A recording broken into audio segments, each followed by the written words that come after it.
ले सकते हैं। अब बात करें इसके बारे में तो प्रारंभ बैच आज हमारा डेमो क्लास 4 है, ठीक है। और ये जैसा कि आप लोगों को बताया गया है कि 7 डेज के बाद ये हमारे ऐप पर मूव हो जाएगा और वहाँ से आप लोगों को चीज़ें मिलनी शुरू हो जाएंगी। तो आप लोगों को ध्यान रखना है, जो लोग भी यूपीपीसीएस के लिए प्रयासरत हैं और वो वास्तव में एक सुनियोजित तरीके से तैयारी करना चाहते हैं, तो आप हमारे इस कोर्स को ज्वाइन कर सकते हैं। और उसके लिए आप लोगों को हमारी जो कॉलिंग टीम है उसको आप कॉल करके इसके बारे में और विधिवत जानकारी, जो भी जानकारी इससे संबंधित आप लेना चाहें प्रारंभ बैच के बारे में, आप यहाँ से जानकारी ले सकते हैं। तो आज जैसा कि मैंने बताया कि ये डेमो क्लास 4 है और इसके 7 डेज बाद ये हमारे ऐप पर मूव कर जाएगा, ठीक है। तो चलिए आज देखते हैं कौन कौन सी खबरें हैं जो यूपीपीसीएस के लिए महत्वपूर्ण हो सकती हैं। तो पहली न्यूज है पहली किसान रेलगाड़ी, पहली किसान रेल, और इसकी शुरुआत कब की गई? तो इसकी शुरुआत 7 अगस्त 2020 से ये शुरू किया गया। केंद्रीय कृषि एवं किसान कल्याण मंत्री ने इसका शुभारंभ किया था। किसके द्वारा किया गया था? केंद्रीय कृषि एवं किसान कल्याण मंत्री के द्वारा इसकी शुरुआत की गई थी। बात करें कि कहां कहां यानी कि किन किन स्टेशनों के मध्य इसे चलाया गया था जो पहली किसान रेल है, तो इसे चलाया गया था महाराष्ट्र के देवलाली से लेकर के बिहार के दानापुर। महाराष्ट्र के देवलाली नामक स्टेशन, ठीक है। ये कहां पे है? महाराष्ट्र में। अगर बात करें कि महाराष्ट्र में कहां है, तो महाराष्ट्र में ये नासिक में है। और ये कहां तक शुरू किया गया था? तो दानापुर कहां है? दानापुर ये है आपका बिहार में। जो पहली रेल है ये चलाई गई, यानी कि पहली किसान रेल ये यहां तक चलाई गई है, ठीक है। आप सभी को नमस्कार, सभी को गुड आफ्टरनून। सर की और आवाज आ रही है? कोई नहीं, ये इको हो रहा होगा संभवतः। चलिए आप सभी लोग एक बार जल्दी से क्लास को शेयर कर देंगे। जो बच्चे इस अभी वीडियो को देख रहे हैं, इस क्लास को वॉच कर रहे हैं, वो जल्दी से एक बार क्लास को शेयर कर देंगे। तो हमने बात की ये पहली किसान रेल की, और पहली किसान रेल हमने बात की कि ये देवलाली से लेकर के दानापुर, ठीक है। ये बिहार में है, ये बिहार की बात करें, और ये महाराष्ट्र, ठीक है। दोनों को आप लोग याद रखेंगे क्योंकि यहाँ दोनों ही चीजें आपसे पूछी जा सकती हैं। इसके अलावा 9 अगस्त को ये दानापुर पहुंची। कब पहुंची थी? तो 9 अगस्त, चूंकि डेट महत्वपूर्ण हो जाता है तो डेट आप लोगों को याद रखना है कि 9 अगस्त 2020 को ये कहां पहुंची थी? तो बिहार पहुंची थी। इसके अलावा जो दूसरी किसान रेल है वो बरौनी बिहार से लेकर के टाटानगर, बरौनी बिहार, ठीक है, बिहार से लेकर के कहां पर पहुंची थी? तो जो टाटानगर है, टाटानगर ये कहां पे है? झारखंड। टाटानगर ये कहां पर है बच्चों? झारखंड में है, ठीक है। टाटानगर झारखंड तक पहुंची थी। और ये कब पहुंचेगी? तो ये 14 अगस्त 2020, 14 अगस्त 2020 को कब पहुंची थी? 14 अगस्त 2020 को। इसके साथ साथ इसका उद्देश्य, अगर इसके उद्देश्यों की बात करें कि इसका उद्देश्य क्या है, तो उद्देश्य आप लोग ध्यान रखेंगे। उद्देश्य जो कृषि उत्पाद हैं, कृषि उत्पाद, इन उत्पादों को क्या करना है? समय पर पहुंच सुनिश्चित करने के साथ साथ जो भौगोलिक विविधता है, भौगोलिक विविधता का मतलब ये है बच्चों कि जैसे मान लीजिए कि बिहार में किसी चीज का मखाना का उत्पादन बिहार में सबसे अधिक होता है। मखाना का लावा आप लोगों ने सुना होगा, या फिर जो खीर वगैरह बनता है, या वो बहुत ज़्यादा पौष्टिक होता है। आप लोगों ने देखा होगा कि जो पूजा होता है, पूजा होने के बाद जो एक चरणामृत या पंचामृत जो बनता है, उसमें भी इसका प्रयोग किया जाता है। मैं बताने के लिए, आप लोगों को रिकॉल करने के लिए चीज़ें बता रहा हूँ। अच्छा, पंडित आदित्य, आपका मोबाइल खराब हो गया है, मेरी आवाज़ नहीं आ रही है, बुफरिंग हो रही है। ओके, साउंड तो ठीक है, इधर से साउंड ठीक है। आप लोग एक बार चेक करें, आप लोगों को वहाँ पे दिक्कत हो सकती है।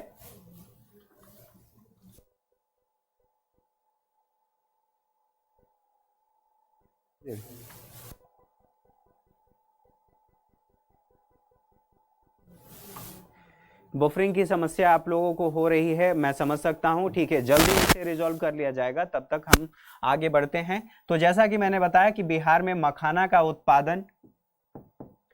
उत्पादन अधिक होता है, और ऐसे में जब उत्पादन अधिक होता है तो अन्य क्षेत्रों में जल्दी से जल्दी पहुंचाने के लिए जो भौगोलिक विविधता है उसको कम करने के लिए, जैसे किसी क्षेत्र में सब्जियां अधिक होती हैं, और वहां से किसी क्षेत्र में बात करें तो चावल अधिक होता है, किसी क्षेत्र में आप यहाँ मध्य प्रदेश की बात कर लीजिए, वहाँ पे मौसमी और उसके साथ साथ जो सोयाबीन है उत्पादन अधिक होता है। तो उत्पादन अधिक होता है, अन्य क्षेत्रों में उत्पादन या तो होता नहीं है या फिर न के बराबर होता है।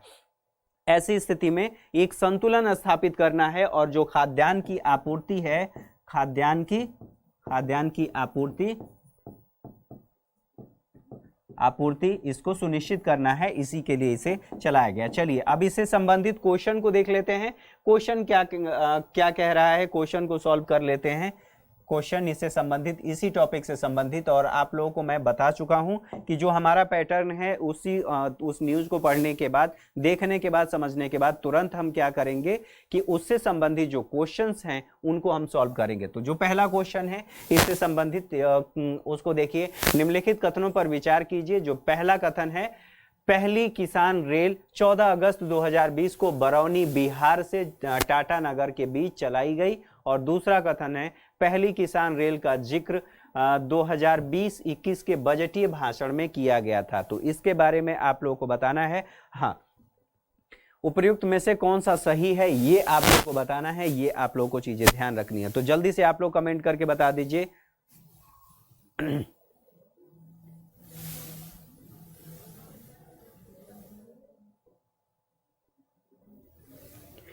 चलिए जल्दी से आप लोग कमेंट करके बता दीजिए इसमें से कौन सा सही है। देखिए आप लोगों के सामने जो दिया गया है, केवल एक, केवल दो, एक और दो दोनों, न तो एक और न ही दो, इसमें से कोई सही नहीं है, यानी कि डी की मैं बात कर रहा हूं। तो इसमें से कौन सा सही है? देखिए, जो पहली किसान रेल चलाई गई थी, पहली किसान रेल, वो आपको जैसा कि मैंने पहले ही बताया था कि ये कहां से चलाया गया था, तो देवलाली से लेकर के दानापुर।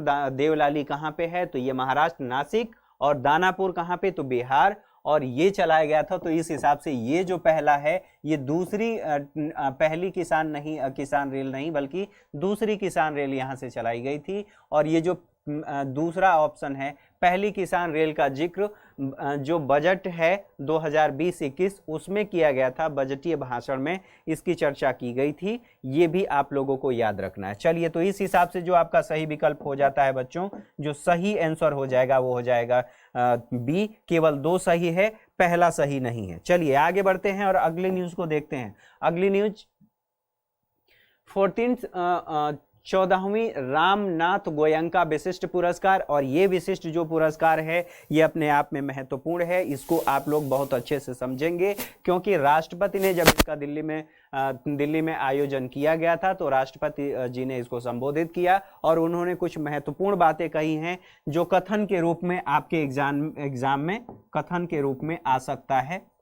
ठीक है, तो ये विशिष्ट क्यों है? जो विशिष्ट बात कही गई है, विशिष्ट इसलिए है क्योंकि ये विशिष्ट पुरस्कार जो पत्रकारिता है उसके लिए दिया जाता है, और इसलिए ये महत्वपूर्ण हो जाता है। यहाँ पे ध्यान रखेंगे कि ये 20 जनवरी 2020 को ये दिल्ली में किया गया था। ये जो कि पीछे से है, सॉरी, लेकिन इसको समझना जरूरी है। राष्ट्रपति ने संबोधित किया था। क्षेत्र कौन सा है, तो यानी पत्रकारिता के लिए दिया जाता है, लेकिन विशिष्ट पत्रकारिता का यहाँ पे मतलब ये है कि जो चैलेंजिंग काम है, तमाम दुश्वारियों के बावजूद जो पत्रकार हैं उन्होंने पत्रकारिता को, ठीक है, पत्रकारिता को जारी रखा, इसीलिए ये कहा जाता है कि विशिष्ट है। यानी कि विशिष्ट पत्रकारिता के क्षेत्र में तमाम चैलेंजेस के बावजूद उन लोगों ने, उन पत्रकारों ने अपना काम जारी रखा, पत्रकारिता करना जारी रखा, इसलिए ये महत्वपूर्ण हो जाता है। 20 जनवरी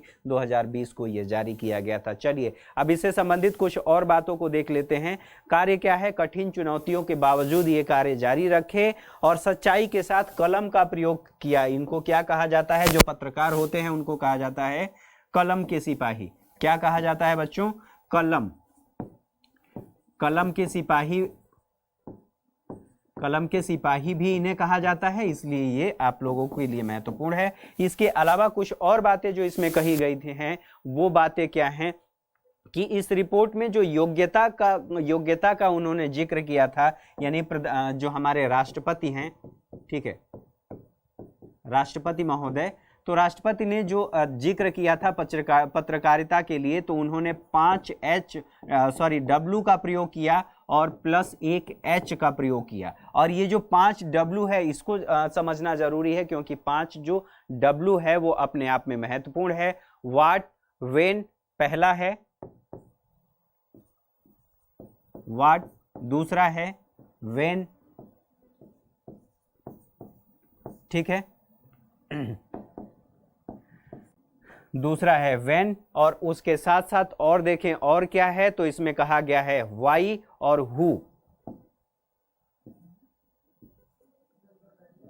व्हाई और हु, ठीक है, हु कहा गया है। एक और है जो दो, यानी कि एक तो ये चीज है हाउ, और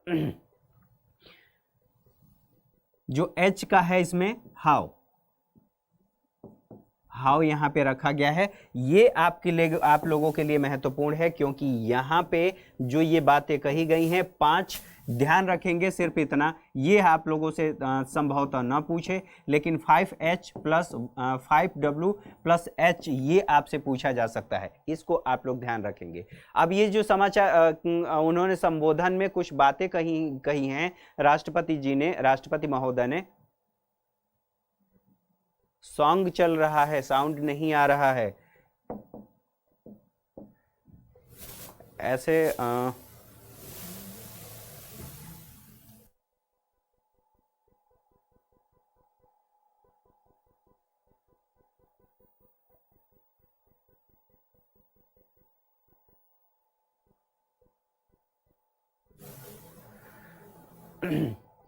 चलिए, क्या किसी को कोई दिक्कत हो रही है?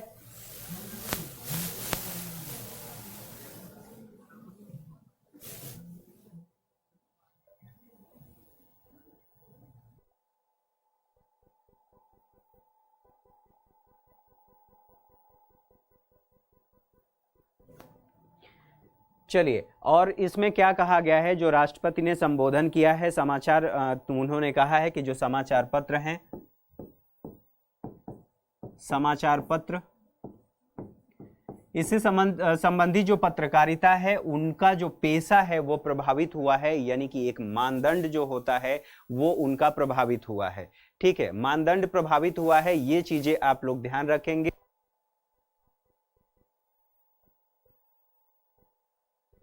इसके साथ साथ जो कुछ और बातें कही गई हैं कि वो पेशा प्रभावित हुआ है, जो ये एक भद्र पेशा है, भद्र पेशा का मतलब एक प्रतिष्ठित पेशा कह सकते हैं, ये पत्रकारिता का प्रभावित हुआ है। और राष्ट्रपति ने ये भी कहा है कि जो पत्रकार हैं वो क्या हैं, तो वो 3 भूमिका का निर्वहन करते हैं। और 3 भूमिका क्या होती है? जांचकर्ता, अभियोजनकर्ता, जांचकर्ता,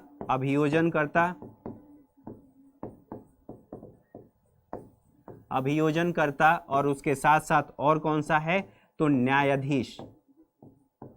न्यायाधीश इन तीनों भूमिका का निर्वहन पत्रकार करते हैं। ये बातें यहाँ पे कही गई हैं, तो आप लोगों को ध्यान रखना है।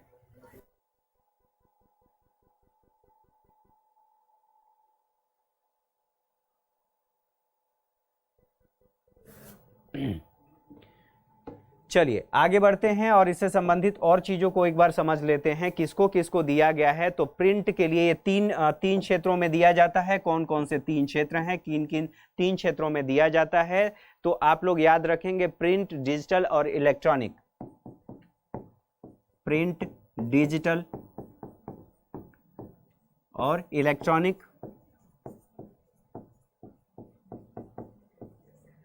इन तीन क्षेत्रों में ये दिया जाता है। इन तीन क्षेत्रों के साथ साथ अब किसमें किसको दिया गया है, तो प्रिंट के लिए गांव कनेक्शन एक है, ठीक, गांव कनेक्शन।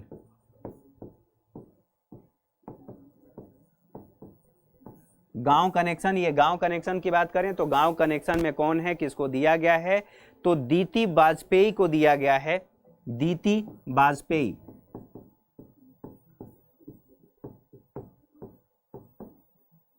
दीति वाजपेयी को दिया गया है। और इन्हीं के साथ, जो दीति वाजपेयी हैं, उन्हीं के साथ एक और हैं, thequint.com के शादाब मोइजी। शादाब मोइजी, इनको भी दिया गया है। ये द क्विंट के हैं, द क्विंट.com, ये इनके हैं, इनको भी दिया गया है। इसके साथ साथ, इन्हीं के साथ ही दिया गया है। इसके अलावा, ठीक,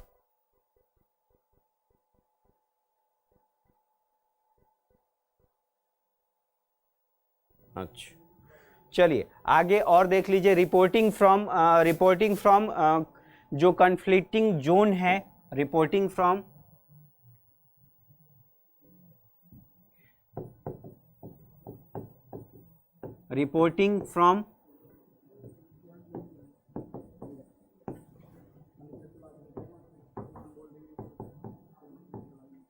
कॉन्फ्लिक्टिंग जोन। और इस क्षेत्र में किसको दिया गया है, इसके लिए दिया गया है, बात करें तो इस क्षेत्र के लिए किसको दिया गया है, तो ये इस कैटेगरी में दीपक घोष इंडियन एक्सप्रेस के हैं। दीपक घोष ये किसके हैं, ये इंडियन एक्सप्रेस के।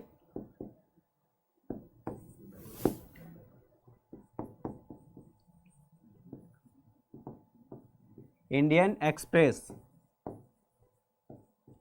ये इंडियन एक्सप्रेस के पत्रकार हैं, इनको दिया गया है। उसके साथ साथ ब्रॉडकास्ट की बात करें, ब्रॉडकास्ट की बात करें, इसमें किसको दिया गया है, तो इसको आप लोग ध्यान रखेंगे कि धीरज कुमार को दिया गया है। ये किसके हैं, धीरज कुमार। धीरज कुमार ये किससे संबंधित है, तो ये ब्रॉडकास्ट के लिए ये दूरदर्शन से संबंधित है, दूरदर्शन। और इनको दिया गया है, और एक इसी से संबंधित है दूरदर्शन से, जिनको मृत्युपरांत दिया गया है, यानी कि मरणोपरांत दिया गया है। उनका नाम है अच्युतानंद साहू। अच्युतानंद साहू, इनको भी दिया गया है। तो ये आप लोगों के लिए महत्वपूर्ण हो जाता है, क्योंकि ये मरणोपरांत इनको दिया गया है, मरणोपरांत इनको दिया गया है। तो ये चीजें आप लोगों के लिए महत्वपूर्ण है। आगे बढ़ते हैं और इससे संबंधित कुछ और चीजों को देख लेते हैं। रीजनल कैटेगरी की बात करें, रीजनल कैटेगरी, रीजनल में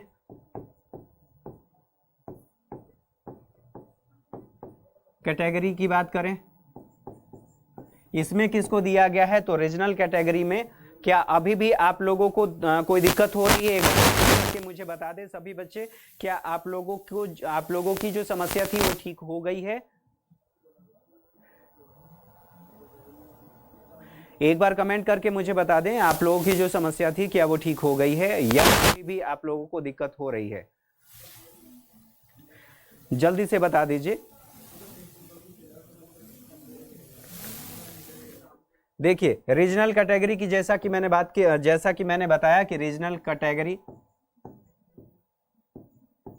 कैटेगरी में किसको दिया गया है? Regional category. क्या किसी को दिक्कत हो रही है? अभी पंडित आदित्य, आर्यन, निशा सोलंकी, अभी सारी चीजें ठीक हैं। चलिए, रीजनल कैटेगरी में अन्वेषा बनर्जी, ये अल समय की हैं, अन्वेषा बनर्जी,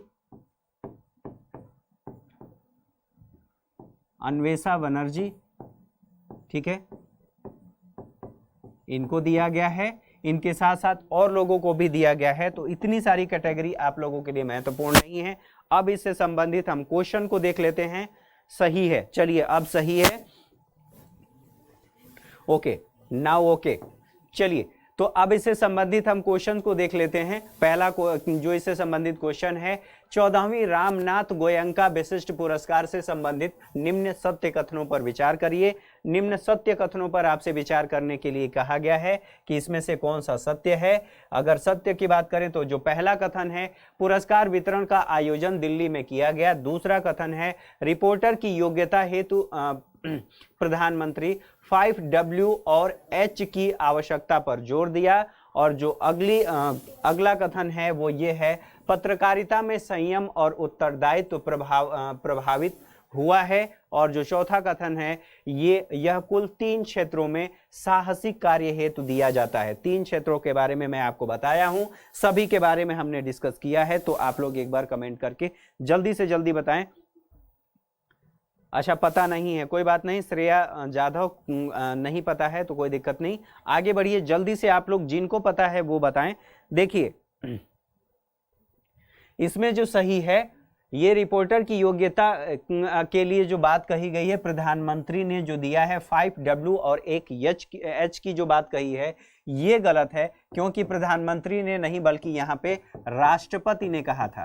राष्ट्रपति, मैंने शुरुआत में ही बताया था कि राष्ट्रपति ने संबोधन किया, इसको संबोधित किया और यहीं पे कहा गया राष्ट्रपति के द्वारा कि 5W, ठीक, हाउ, व्हाट, व्हेन, ये सब सारी चीजें और उससे संबंधित जो चीजें बताई गई थी किसके द्वारा? राष्ट्रपति के द्वारा। पहला कथन सही है, तीसरा कथन भी सही है और चौथा कथन भी सही है। जो प्रिंट, डिजिटल और उसके साथ साथ जो ब्रॉडकास्ट है उससे संबंधित उन 3 क्षेत्रों में इसको दिया जाता है। इलेक्ट्रॉनिक, ठीक है, कौन कौन सा क्षेत्र है? तो 3 क्षेत्र, प्रिंट, डिजिटल और इलेक्ट्रॉनिक, 3 क्षेत्रों में दिया जाता है। तो इस हिसाब से अगर आप देखेंगे तो कौन सा सही होगा? तो आपका सही विकल्प हो जाएगा डी, यानी कि केवल 1 और 3 सही होगा, दूसरा गलत है क्योंकि प्रधानमंत्री के स्थान पर राष्ट्रपति वहां पर होगा। चलिए, इसी से संबंधित एक और क्वेश्चन है, चूंकि ये महत्वपूर्ण है। निम्नलिखित कथनों पर विचार कीजिए। पहला कथन है, रामनाथ गोयंका विशिष्ट पुरस्कार रिपोर्टिंग फ्रॉम कन्फ्लिक्टिंग जोन के लिए दीपक घोष को पुरस्कार दिया गया। और दूसरा है, ब्रॉडकास्टिंग हेतु मरणोपरांत अच्युतानंद शाह को दिया गया। नीचे दिए गए कूट का प्रयोग कर सही उत्तर चुनिए। आप लोग बताइए इसमें से कौन सा सही है। ठीक है, इट्स मी लकी 143 कोई ऑप्शन ही नहीं है, 134 जरूर है। चलिए आगे बढ़िए, अगले क्वेश्चन को बताइए। अगला क्वेश्चन इसमें से कौन सा सही है? अगला क्वेश्चन आप लोगों के सामने है। जिन लोगों ने क्लास ढंग से किया है, यानी कि क्वेश्चन न्यूज को देखा है, वहां पे उन लोगों को यहाँ पे उन लोगों को दिक्कत नहीं होगी। तो ब्रॉडकास्टिंग के लिए अगर बात करें तो इसमें से कौन सा सही है? तो दोनों ही कथन सही है, दोनों की बात करें। ठीक है, जो रामनाथ गोयंका विशिष्ट पुरस्कार है, रिपोर्टिंग फ्रॉम कन्फ्लिक्टिंग जोन, यानी कि जो विवादित क्षेत्र है वहां से भी पत्रकारिता करने के लिए दीपक घोष को दिया गया। और जो दूसरा है ब्रॉडकास्टिंग के लिए जो मरणोपरांत अच्युतानंद शाह हैं, ये किससे संबंधित हैं? तो ये दूरदर्शन ये इसके थे और इनको दिया गया है मरणोपरांत। ठीक है, तो दोनों ही कथन सही है। अब अगली न्यूज देखते हैं। अगली न्यूज क्या है? आप लोगों को अब कोई दिक्कत नहीं होनी चाहिए, अगर कोई दिक्कत हो रही है तो आप लोग बताइए। सहरे आलम इन्होंने सही बताया है, आदित्य प्रताप ने भी सही बताया है, किरण पंडित प्रतिमा सभी लोगों ने लगभग सही बताया। चलिए T-90 टैंकों के लिए रक्षा खरीद की बात करें, यह रक्षा मंत्रालय ने इस रक्षा खरीद को मंजूरी दिया, और रक्षा मंत्रालय ने रक्षा खरीद को तो मंजूरी दिया ही, साथ ही ये तारीख की बात करें तो 20 जुलाई 2020 को इसके लिए मंजूरी मिली थी। अब इसमें रक्षा अधिग्रहण परिषद जो रक्षा मंत्रालय के, ये किसके अधीन है, तो ये रक्षा मंत्रालय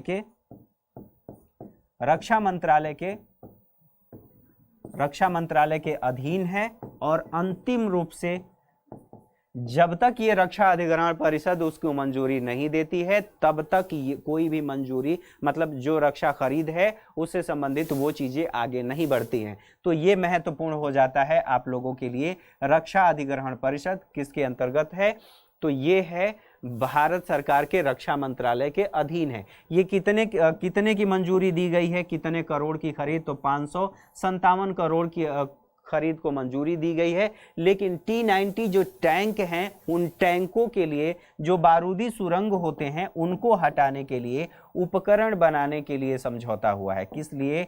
उपकरण बनाने, जो बारूदी सुरंग हैं, बारूदी सुरंग उनको हटाना है, बारूदी सुरंग को हटाने के लिए। आप लोगों को याद होगा, आप लोगों में से जिन लोगों ने दीवार फिल्म देखी होगी, या फिर जिन लोगों ने उससे संबंधित जो फिल्म है जिसमें इसका प्रयोग किया जाता है, बारूदी सुरंगों का प्रयोग किया जाता है, वो बारूदी सुरंग कुछ इस प्रकार से होती हैं। जिन लोगों ने दिल जले देखा होगा उनको भी याद होगा, क्योंकि उसमें भी ये चीज़ें दिखाई गई हैं। मैं फिल्म का प्रमोशन नहीं कर रहा हूँ, मेरा बताना उद्देश्य है जो बारूदी सुरंग होती हैं उसके बारे में कि किस तरीके से उसमें विस्फोट होता है। तो वो जो विस्फोट होता है उससे अगर उस रास्ते से T-90 टैंक या कोई भी व्यक्ति भी जा रहा है, उस पर अगर पैर पड़ता है तो विस्फोट हो जाता है। तो इसीलिए उसकी पहचान करनी है, और उसके लिए जो उपकरण है T-90 टैंकों की सुरक्षित आवाजाही सुनिश्चित करने के लिए, वो उपकरण बनाने के लिए समझौता हुआ है। ये जो समझौता हुआ है किससे हुआ है, तो अर्थ मूवर्स लिमिटेड, अर्थ मूवर्स लिमिटेड से ये समझौता हुआ है। किसके द्वारा हुआ है, किसके तहत? अर्थ मूवर्स लिमिटेड के साथ समझौता हुआ है, और इसका यही करना, इसका कार्य यही है कि बारूदी सुरंग हटाने वाले जो उपकरण है उनका ये निर्माण करके देगा। और ये निर्माण कब तक करके देगा, तो ये कहा गया है कि 2027 तक, वर्ष 2027 तक ये निर्माण करके देगा। और इसी के लिए, अब ये किसके लिए किया गया है, तो आपको ध्यान रखना है कि make in India, made in India, तो दोनों ही चीजें महत्वपूर्ण हो जाती हैं। ठीक है, एक होती है मेक इन इंडिया, दूसरा मेड इन इंडिया। ये दोनों चीजें आप लोगों को ध्यान रखना है। मेक इन इंडिया यानी कि भारत में बनाना, मेड इन इंडिया यानी कि भारत के द्वारा, विशुद्ध रूप से भारत के द्वारा ही उसका निर्माण किया गया है। तो ये मेक इन इंडिया पहल के तहत ये किया जाएगा। इसमें भी आप लोगों को ध्यान रखना है कि कितना अधिग्रहण किया जाएगा, तो 1512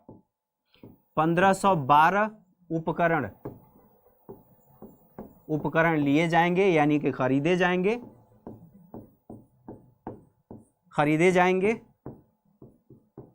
इसके साथ साथ एक चीज और आप लोगों को याद रखना है कि इसमें एक जो शर्त रखी गई है, वो शर्त ये है कि मिनिमम 50% इन ये जो उपकरण है उसमें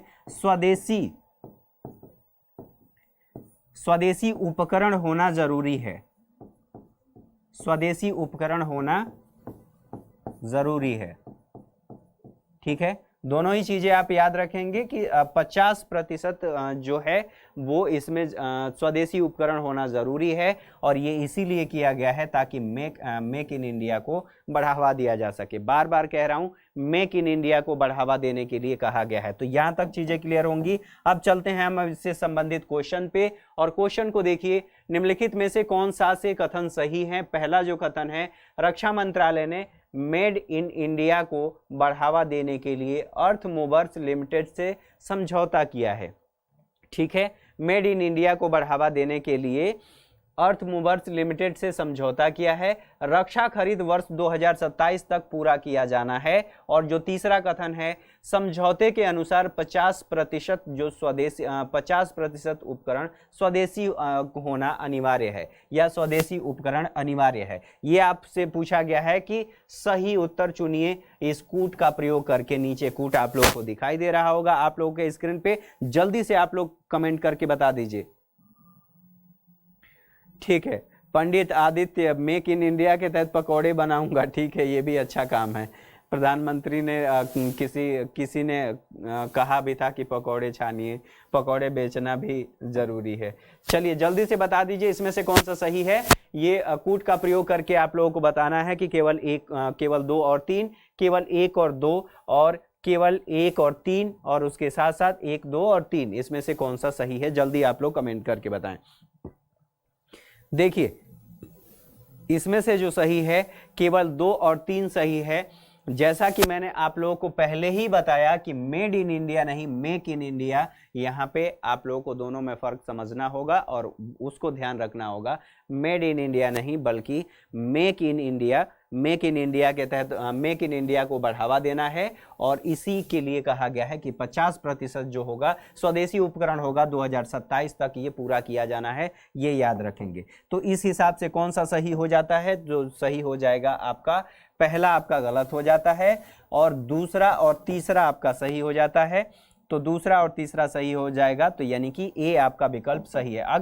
अगली न्यूज की तरफ बढ़ते हैं। अगली न्यूज क्या है? Zoram mega food park. Zoram mega food park ये कहाँ पे स्थित है? तो ये मिजोरम में स्थित है। और जो खाद्य प्रसंस्करण मंत्री थी हरसिमरत कौर बादल, उन्होंने इसका उद्घाटन किया था। किसने किया था? तो जो हरसिमरत कौर बादल हैं उन्होंने किया था। अभी उन्होंने इस्तीफा दे दिया है। इस्तीफा क्यों दिया था? तो जो उससे संबंधित यानी जो 3 कृषक बिल थे, 3 कृषि अधिनियम या फिर कहिए कानून अधिनियम, ठीक है, इनको लेकर के जो बातें कही गई, अभी जो विरोध प्रदर्शन देखने को मिल रहा है उससे संबंधी जो प्रावधान है उसी के विरोध में इन्होंने इस्तीफा दे दिया था हरसिमरत कौर बादल ने। ये कब किया गया था? अगर इसकी बात करें, जो ये मेगा फूड पार्क है तो ये 20 जुलाई 2020 को किया गया था। लेकिन वहां पे कहाँ स्थित है? मिजोरम में। तो कोलासिब में ये स्थित है। कोलासिब में Zoram mega food park. Mizoram से याद आप लोग रखेंगे कि मिजोरम से ये जोरम मी को हटा देंगे, जोरम मेगा फूड पार्क हो जाएगा। ये आप लोगों को याद रहेगा। ठीक है, देखिए आगे बढ़ते हैं। इससे संबंधित कुछ और तथ्यों को एक बार समझ लीजिए। इसके बारे में मैंने बताया कि ये कब किया गया? 20 जुलाई 2020 को। हम किसके बारे में बात कर रहे हैं? जोरम मेगा फूड पार्क के बारे में। किसके बारे में? जोरम मेगा फूड पार्क के बारे में हम लोग बात कर रहे हैं। ठीक है, ये केंद्रीय खाद्य प्रसंस्करण मंत्री, इनके बारे में मैंने बताया। ये किया गया है। इसका क्षेत्रफल कितना होगा? तो 55 एकड़ इसका क्षेत्रफल होगा। 55 एकड़ में ये फैला हुआ है, 55 एकड़। ठीक, इसके साथ साथ जो महत्वपूर्ण बात ये है वो 75 करोड़ इसकी लागत है। 75 करोड़ लागत है। 75 करोड़ लागत है। और इससे कितना रोजगार का सृजन होगा? तो लगभग 5,000 और 25,000। प्रत्यक्ष की बात करें तो प्रत्यक्ष रोजगार कितना होगा? तो लगभग 5,000 होगा। और अप्रत्यक्ष रोजगार की बात करें, अप्रत्यक्ष रोजगार ये कितना होगा? तो ये लगभग 25,000 के करीब बताया गया है कि 25,000 रोजगार का सृजन होगा और उस क्षेत्र में विकास होगा। ठीक है, तो ये मेगा फूड पार्क की स्थापना की गई है। अब इससे संबंधित कुछ कथनों उसको देख लेते हैं, यानी कि क्वेश्चंस को देख लेते हैं। इससे संबंधित मिजोरम आप लोगों को पता है कि कहाँ पे ये है? तो ये हमारे नॉर्थ ईस्ट भारत का जो हिस्सा है उसी में से एक राज्य ये भी है, मिजोरम। चलिए अब इसके बारे में क्वेश्चन को देखते हैं। निम्नलिखित में से कौन सा कथन सही है? पहला, जुलाई 2020 में मिजोरम में मेगा फूड पार्क का उद्घाटन हुआ। इसका उद्घाटन पूर्व केंद्रीय खाद्य प्रसंस्करण उद्योग मंत्री ने किया। और तीसरा, मिजोरम स्थित कोलासिब मेगा फूड पार्क से क्षेत्र में रोजगार का सृजन होगा। और ये आपसे कहा गया है कि कौन सा कथन सही है, नीचे दिए गए कूट का प्रयोग करके आप लोग को बताना है। जल्दी से बताइए कौन सा सही है। एक बार क्लास को आप लोग शेयर भी कर दीजिए, सभी लोग क्लास को शेयर भी कर दीजिए और बताइए इसमें से कौन सा सही है। जल्दी से जल्दी आप लोग बताने की कोशिश करिए। चलिए जल्दी से जल्दी आप लोग बताने की कोशिश करिए। जितनी जल्दी आप लोग बताएंगे उतनी जल्दी हम लोग आगे बढ़ेंगे। इसमें कौन सा सही है, सभी बच्चे बताएंगे। सभी सही हैं। पंडित आदित्य, इनका सबसे पहले जवाब आया है। और मनीष पटेल, इन्होंने भी बताया है कि इनका 2 और 3 सही है। सभी सही। चलिए, लगभग लोगों ने बताया है कि सभी सही हैं, यानी कि 1 2 और 3 इसमें सभी सही हैं। ध्यान रखिए कहां पे है, जोरम, मी को हटा दीजिए, जोरम है ये, ठीक है। जुलाई 2020 में किया गया था, हरसिमरत कौर बादल ने किया था। और ये मिजोरम की जो कोलासिब है, कोलासिब जगह वहां पर स्थित है। और इस क्षेत्र में जैसा कि मैंने बताया 5000 प्रत्यक्ष रूप से, और अप्रत्यक्ष रूप से बात करें तो 25,000 के करीब रोजगार का सृजन होगा। अप्रत्यक्ष और प्रत्यक्ष का मतलब ये होता है कि डायरेक्टली जो लोग उसमें काम करेंगे और इनडायरेक्टली यानी कि उसके आसपास के क्षेत्रों में, और किसानों को जो उससे लाभ होगा, उत्पादन को जो बढ़ावा मिलेगा, उनको आप अप्रत्यक्ष रूप से शामिल करते हैं। मनोदर्पण की बात करते हैं। मनोदर्पण, ये मनोदर्पण क्या है? मनोदर्पण एक पोर्टल है। इस पोर्टल की शुरुआत कब की गई थी? तो 21 जुलाई 2020 को इसका शुभारंभ किया गया था। उद्देश्य क्या है? तो महामारी के यहाँ पे 2 चीज ध्यान रखनी है। 2 चीज ध्यान क्या रखनी है कि अक्सर आप कहीं पे देखेंगे तो वहां पे लिखा हुआ है महामारी के दौरान, लेकिन महामारी यानी कि कोविड-19 की यहाँ पे बात की जा रही है। कोविड-19 कोरोना की बात की जा रही है। कोरोना महामारी, या फिर इसको कह सकते हैं कोविड-19, ठीक। कोविड-19 दोनों ही बातें सही हैं। अब यहां पे जो बातें कही गई हैं कि वो कोविड-19 यानी कि महामारी के दौरान, महामारी के दौरान का मतलब सिर्फ जब महामारी जब तक रहेगी तभी तक ये बातें कही गई हैं कई सारे प्लेटफॉर्म पर, या फिर आप किताबों में देखेंगे तो यही लिखा हुआ है। लेकिन महामारी के दौरान और उसके बाद भी ये कहा गया है, दोनों ही चीजें, उसके बाद भी छात्रों को मानसिक स्वास्थ्य के क्षेत्र में और कल्याण सुनिश्चित करना इसका उद्देश्य है। इस प्लेटफॉर्म का उद्देश्य रखा गया है, ठीक है। तो महामारी के दौरान तो है ही, महामारी के बाद भी इसका रखा गया है कि उससे संबंधित जो चीजें हैं उनको ध्यान रखा जाएगा, यानी मानसिक स्वास्थ्य का ध्यान रखा जाएगा। और इसमें किसको किसको शामिल किया गया है? तो इसमें ध्यान रखेंगे छात्र भी हैं, शिक्षक भी हैं, और जो अभिभावक हैं, वो भी इसमें शामिल हैं। यानी कि 3 लोग इसमें शामिल हैं, छात्र, शिक्षक। क्योंकि लॉकडाउन के दौरान ये देखने को मिला था कि बहुत ज़्यादा मानसिक स्वास्थ्य प्रभावित हुआ था, तो इसलिए सरकार ने इसको शुरू किया था, मनोदर्पण। यहाँ पे आप लोगों को सहायता, यानी कि जो लोग इससे मानसिक स्वास्थ्य से गुजर रहे हैं, मानसिक स्वास्थ्य समस्याओं से गुजर रहे हैं, उनके लिए एक बेहतर प्लेटफॉर्म है। वहाँ पर चीज़ें अच्छी हो सकती हैं, यानी कि जीवन, एक बेहतर जीवन शैली अपना करके। और यहाँ पे सहायता करने की बात की गई थी, किसके जरिए? मनोदर्पण जो पोर्टल है, ठीक है। तो यहाँ पे चीजें आप लोग को क्लियर हो गई होंगी। आगे बढ़ते हैं और इससे संबंधित क्वेश्चन को देख लेते हैं कि मनोदर्पण से संबंधित क्या बातें कही गई हैं। तो देखिए, मनोदर्पण के संबंध में निम्नलिखित कथनों पर विचार कीजिए। मनोदर्पण से संबंधित पहला कथन है कि इसका शुभारंभ 21 जुलाई 2020 को हुआ, और दूसरा है इसका उद्देश्य छात्रों को मनोसामाजिक सहायता प्रदान करनी है। और जो अगला है, यानी कि तीसरा जो कथन है, वो क्या कह रहा है? यह एक ऑनलाइन प्लेटफॉर्म है। ये चीजें आप लोग को ध्यान रखना है कि ये एक ऑनलाइन प्लेटफॉर्म है। इसके बारे में जल्दी से बताइए कौन सा सही है। अच्छा, पूजा रानी, आदित्य, चलिए जल्दी आप लोग बताइए। सबसे पहले देखते हैं किसका जवाब आता है। सभी सही है, पंडित आदित्य। हमेशा की भांति इस बार भी इनका जवाब पहले आया। चलिए और लोग जवाब दे जल्दी। आदित्य प्रताप का सी है, सभी सही इन्होंने बताया है। और बाकी लोगों का क्या जवाब है? सब लोगों ने सी जवाब दिया है।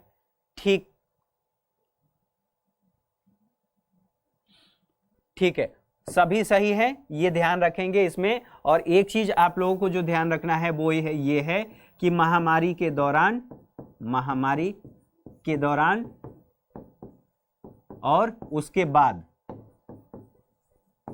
उसके बाद अगर कथन के रूप में ये आ जाए तो आप लोग याद रखेंगे इसमें कौन कौन से, तो छात्र भी हैं, शिक्षक भी हैं और अभिभावक भी हैं।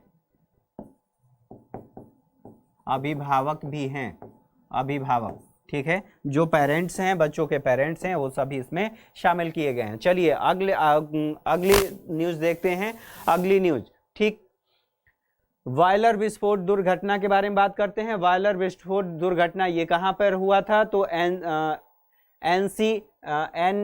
NLCIL के थर्मल पावर स्टेशन नंबर 2 में हुआ था, यूनिट 5 में हुआ था। ये आप लोगों को समझना होगा, याद रखना होगा कि थर्मल पावर स्टेशन नंबर 2 में और यूनिट नंबर 5 में ये हुआ था। 1 जुलाई 2020 को ये बॉयलर विस्फोट हुआ था। और ये दुर्घटनाएं, इस तरह की दुर्घटनाएं देश के कई हिस्सों में देखने को मिल रही हैं। जो इफ्को के बारे में हमने बात किया था, फूलपुर में, जो प्रयागराज में स्थित है, उत्तर प्रदेश प्रयागराज, फूलपुर इफ्को जो प्लांट है उसमें भी रिसाव हुआ था। कल ही हमने पढ़ा और उससे संबंधित उसके जांच के लिए जो NGT है, समिति का गठन की है, ये आप लोगों को कल मैं बता चुका हूं। फिलहाल जो इसकी यूनिट है, श्री PK महापात्रा इसके अध्यक्ष बनाए गए हैं। इसकी जांच के लिए जो समिति गठित की गई है, श्री PK महापात्र, ठीक है, श्री PK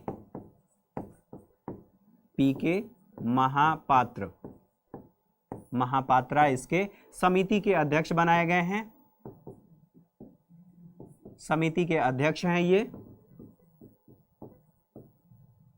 ठीक, ये समिति के अध्यक्ष हैं। अच्छा, अब की बार आप क्वेश्चन से पहले, किरण यादव का कहना है कि क्वेश्चन से पहले आंसर दे देंगे, बहुत अच्छी बात है। और ये तमिलनाडु के कुडुलोर में, तमिलनाडु के कहां पे?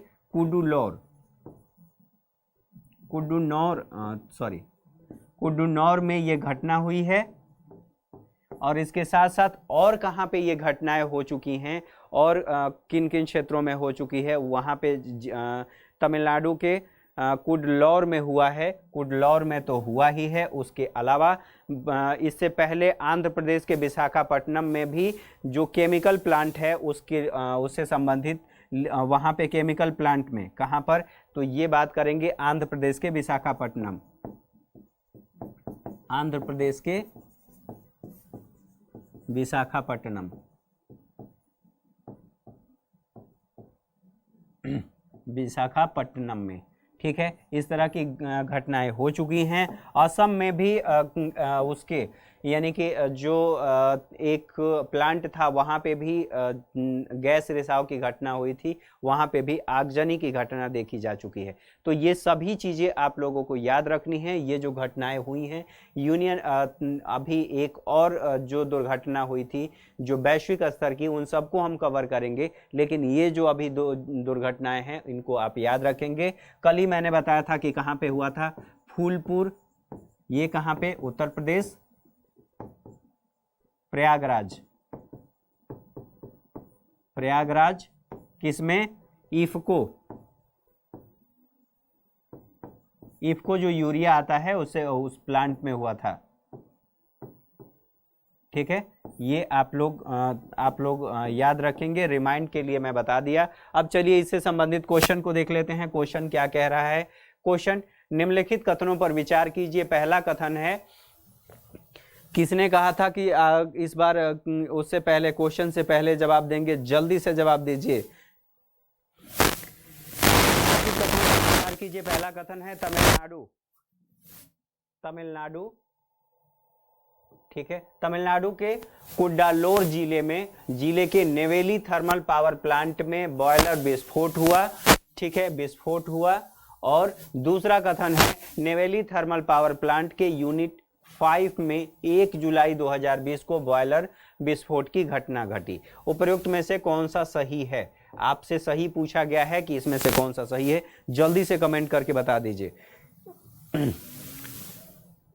जल्दी से बताइए इसमें से कौन सा सही है, केवल एक, केवल दो, एक और दो दोनों, न तो एक न ही दो। जल्दी आप लोग बताएं, जितनी जल्दी आप लोग जवाब देंगे उतनी जल्दी हम लोग आगे बढ़ेंगे।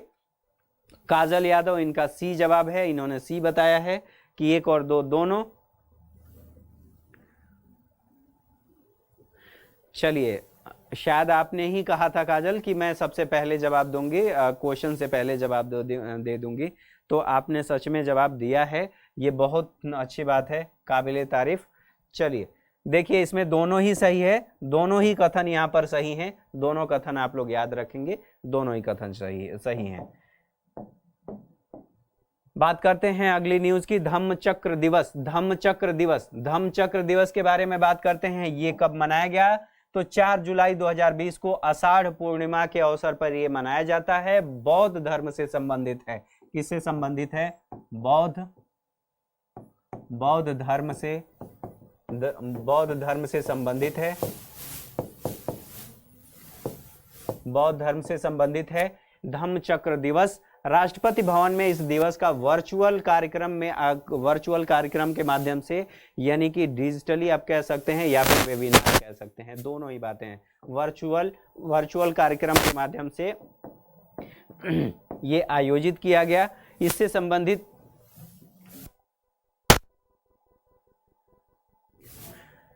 ये जो धम्मचक्र दिवस है, राष्ट्रपति भवन से इसका आयोजन किया गया। कार्यक्रम का जो आयोजन हुआ अंतर्राष्ट्रीय बौद्ध परिसंघ भारत सरकार के द्वारा किया गया। अंतर्राष्ट्रीय बौद्ध परिसंघ